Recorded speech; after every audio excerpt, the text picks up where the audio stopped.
Hi hello students, welcome to our channel. ఈరోజు ఈ వీడియోలో మనం 10th class maths chapter 1 real numbers example 7 గురించి నేర్చుకుంటున్నాం. ఎగ్జాంపుల్ 7 చూడండి. Show that 3√2 is irrational. So మనం 3√2 అనేది ఇర్రేషనల్ అని ప్రూవ్ చేయాలి. సో దీనికి మనం రివర్స్లో తీసుకుంటాము. 3√2 అనేది రేషనల్ అని తీసుకుంటాము. సో రేషనల్ అని మనం ప్రూవ్ చేయలేదు అంటే ఆటోమేటిక్గా ఈ వాల్యూ అనేది ఇర్రేషనల్ అవుతుంది. ఓకే, సో కాంట్రరీ ఫామ్లో మనం తీసుకుంటాము. సో సొల్యూషన్ చూడండి. Let us assume to the contrary that 3√2 is rational. So 3 × √2 ని మనం రేషనల్ అని తీసుకుంటున్నాము. రేషనల్ అంటే ఏంటిది? p/q ఫామ్ అంటే ఫ్రాక్షన్ ఫామ్లో మనం రాసుకోవచ్చు. 3√2 = a/b అని రాసుకోవచ్చు. ఓకే, సో ఇక్కడ రాసుకోండి. a and b are coprimes. So coprimes అంటే నేను ఆల్రెడీ చెప్పాను, ఏవైనా కానీ 2 నెంబర్స్ తీసుకున్నట్లయితే ఆ 2 నెంబర్స్కి ఫ్యాక్టర్స్ అనేవి ఓన్లీ 1 అనేది కామన్ ఉంటే వాటిని మనము కో-ప్రైమ్స్ అంటాము. సో నేను బిఫోర్ ఎగ్జాంపుల్లో కూడా ఎక్స్ప్లెయిన్ చేశాను. సో ఇక్కడ రీఅరేంజ్ చేసుకుందాము. √2 = √2కి ఇక్కడ 3 అనేది మల్టిప్లికేషన్లో ఉంది. మల్టిప్లికేషన్లో ఏదైనా నెంబర్ ఉండి అది మనం ట్రాన్స్పోజ్ చేసుకుంటే డివిజన్లోకి వెళ్తుంది.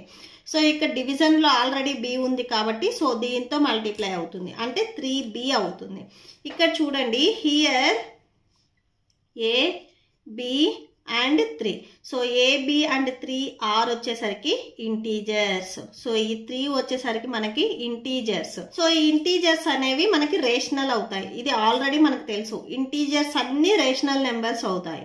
Okay, so a/3b is rational. So ఈ 3 నెంబర్స్ వచ్చేసరికి మీకు ఇంటీజర్స్ అయ్యాయి కాబట్టి all integers all rational numbers కాబట్టి a/3b వచ్చేసరికి మనకి రేషనల్ అవుతుంది. ఇక్కడ ఒకటి అబ్జర్వ్ చేయండి, ఇది రేషనల్ నెంబర్ అవుతుంది. సో ఈ √2కి ఈక్వల్ టు ఉంది అంటే మీకు LHS అండ్ RHS అనేవి రెండు ఈక్వల్ ఉన్నాయి అని మీనింగ్, ఈక్వల్ టు ఉంటే. సో ఇది రేషనల్ నెంబర్ అయింది అంటే √2 కూడా ఆటోమేటిక్గా మీకు రేషనల్ నెంబర్ అవ్వాలి. ఓకే, సో ఇక్కడ రాసుకోండి. So √2 is rational. Okay, so √2 అనేది మనకి ఇక్కడ రేషనల్ అయింది. యాక్చువల్గా √2 అనేది రేషనల్ నెంబరా? కాదు. మనం ఆల్రెడీ ఇక్కడ థీరం చూసాము. థీరం 1.3లో మనం ఆల్రెడీ ప్రూవ్ చేసాము √2 అనేది ఇర్రేషనల్ నెంబర్. బట్ ఇక్కడ మనకేమొచ్చింది? √2 అనేది రేషనల్ నెంబర్ వచ్చింది. సో మనం తీసుకున్న ఎజంప్షన్ అనేది రాంగ్. 3 × √2 అనేది మనం రేషనల్ నెంబర్ అని తీసుకున్నాము, మనం తీసుకునే ఎజంప్షన్ అనేది wrong.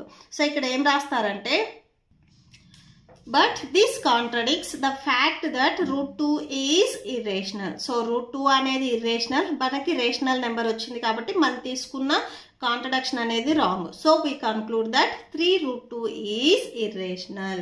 Okay, so that's it. So ఈ ప్రాబ్లంతో మీకు ఈ చాప్టర్లో ఉన్న ఆల్ ఎగ్జాంపుల్స్ కంప్లీట్ అయ్యాయి. ఈ వీడియో లాస్ట్లో మీకు chapter related all videos display అవుతే చెక్ చేసుకోవచ్చు. ఈ వీడియో నచ్చితే ప్లీజ్ లైక్ చేయండి, మీ ఫ్రెండ్స్కి షేర్ చేయండి అండ్ మన ఛానల్ని సబ్స్క్రైబ్ చేసుకోండి. Thank you and thanks for watching.